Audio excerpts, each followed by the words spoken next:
आज हम अपने दर्शकों को एक ऐसी शख्सियत से मिलाने जा रहे हैं जो किसी पहचान के मोहताज नहीं है। मेडिकल क्षेत्र में पठानकोट और गुरदासपुर का नाम देश भर में रोशन कर रहे हैं तथा होम्योपैथी से लोगों का पुरानी से पुरानी बीमारियों का इलाज कर रहे हैं। जी हाँ, हम बात कर रहे हैं आयुष्मान के राष्ट्रीय अध्यक्ष एवं doctor Rana care and cure Ayush hospital एवं रिसर्च सेंटर के एमडी डॉक्टर इंद्रजीत सिंह राणा से। जी डॉक्टर साहब, नमस्कार। डॉक्टर साहब नमस्कार जी, नमस्कार। जी डॉक्टर साहब, आप नॉर्थ इंडिया में आयुष का पहला हॉस्पिटल पठानकोट में लेकर आए हैं।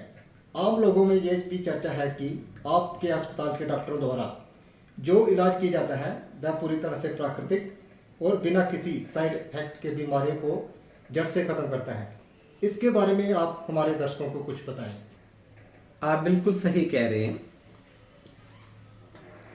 हम जी पंजाब में जो doctor Rana care and cure Ayush hospital come research centre है, जे हम इस सोच के साथ जहाँ पर स्थापित किया है कि जो लोग लंबे समय से बीमारियों से जूझ रहे हैं और उनकी बीमारियां ठीक नहीं होती। आपने सुना है कि बहुत सारी बीमारियों में हमें पूरी जीवन भर उसकी दवाइयाँ खानी पड़ती हैं और बीमारियां फिर भी ठीक नहीं होती। तो हम इस सोच से सारा काम कर रहे हैं कि हमारे जो आयुष के अलग अलग पैथियों के डॉक्टरों की जहाँ वेल क्वालिफाइड टीम है, वहाँ जब भी पेशेंट आता है तो सबसे पहले हम डायग्नोज पे ध्यान देते हैं कि पेशेंट का डायग्नोज करें, उसकी एटियोलॉजी जाने, कारण क्या है बीमारी के पीछे।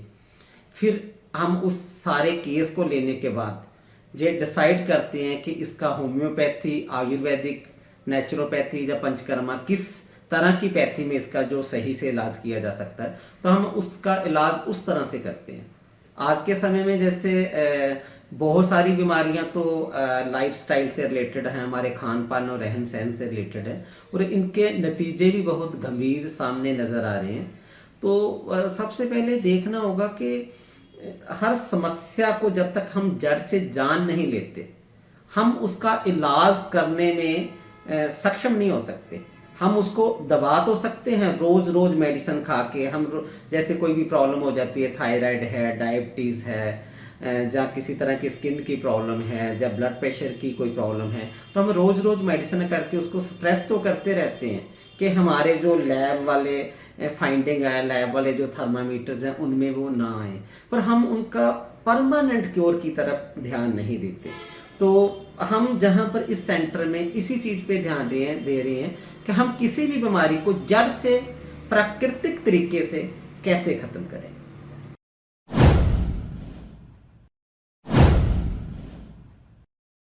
डॉक्टर साहब जी, होली का त्यौहार हमारे इतिहास और पौराणिक कथाओं से जुड़ा है।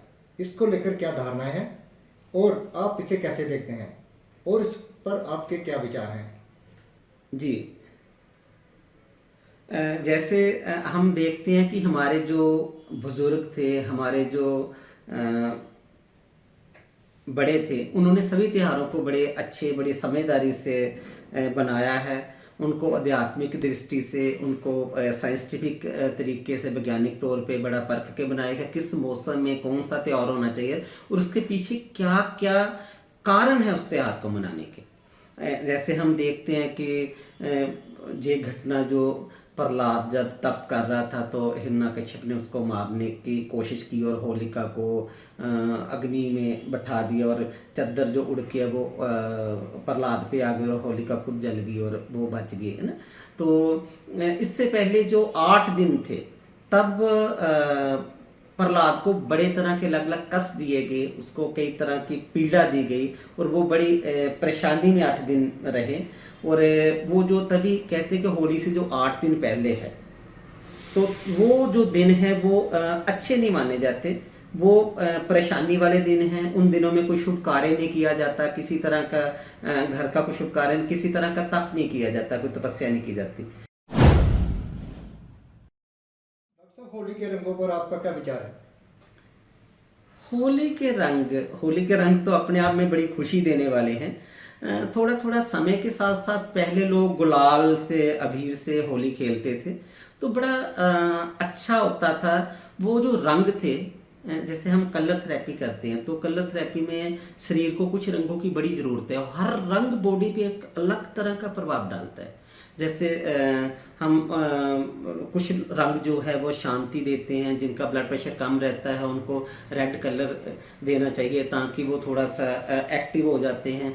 जिन लोगों की पेट की प्रॉब्लम है उनको येलो कलर और ग्रीन कलर बहुत बेस्ट रहता है। जिनके माइंड थोड़ा स्ट्रेस में रहता है उनको ग्रीन कलर देना चाहिए। तो रंगों का एक अपना प्रभाव है, रंग जो बॉडी पे अपना एक इफेक्ट डालते हैं। और पहले क्या होता था, लोग गुलाल और अबीर से होली खेलते थे, और उससे क्या होता था कि आपको एक महक आती थी, एक बॉडी में एक नई ताजगी आती थी। और गुलाल जो है आपकी स्किन को सुंदर बनाता था।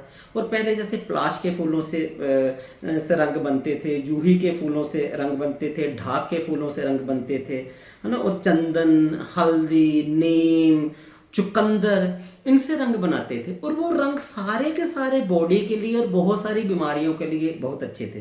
तो आजकल केमिकल के कलर, सिंथेटिक कलर आ गए, उनका एक अपना नुकसान है। हमें जब भी होली खेलनी चाहिए वो गुलाल से, नेचुरल कलर से ही खेलनी चाहिए। और उन रंगों को जब शरीर पे वो पड़ते हैं, एक अलग तरह की मन में एक खुशी, एक शरीर पे अलग तरह की चमक आती है। और सिंथेटिक कलर तो स्किन को ख़राब कर ही रहे हैं। बहुत सारे लोगों को आजकल एलर्जी है, लोगों को स्नीजिंग होती है, लोगों को स्किन पे एलर्जी आ जाती है, फिंसी फोड़े निकलते हैं, रैशेज आ जाते हैं। वो प्रॉब्लम्स तो है ही सारी। डॉक्टर साहब, होली के रंगों से लोग चमड़ी के रोग का भी शिकार हो जाते हैं। इसे लेकर हमारे दर्शकों को कुछ सुझाव दें। जैसे स्किन की बहुत सारी प्रॉब्लम है। जैसे होली के बाद लोग हमारे पास आते हैं तो बहुत सारे लोगों को रैशेस पड़े होते हैं। बहुत सारे लोगों को वो सिंथेटिक कलर जो है वो आँख में चला गया, नाक में चला गया, मतलब कान में चला गया, मुंह में चला गया। तो उससे बहुत सारी प्रॉब्लम लोगों को हो जाती हैं। बहुत सारे लोगों को कलर से एलर्जी होती है। और बेसिकली हो भी क्यों ना, क्योंकि जो सारे सिंथेटिक हैं, केमिकल वाले कलर होते हैं, तो वो आजकल स्किन्स बड़ी सेंसिटिव हैं, तो लोगों को प्रॉब्लम हो जाती है। मैं जो भी दर्शक और पेशेंट सुन रहे हैं सभी को होली की बहुत बहुत शुभकामनाएं देता हूँ। और मैं मंगल करता हूँ। मैं आस करता हूँ कि सभी के जीवन में मंगल आए, उल्लास आए, समृद्धि आए, खुशी आए, शांति आए, और आप सब स्वस्थ रहो, और आप सब हमेशा हंसते खेलते हुए लंबी और कुदरती जीवन जियो।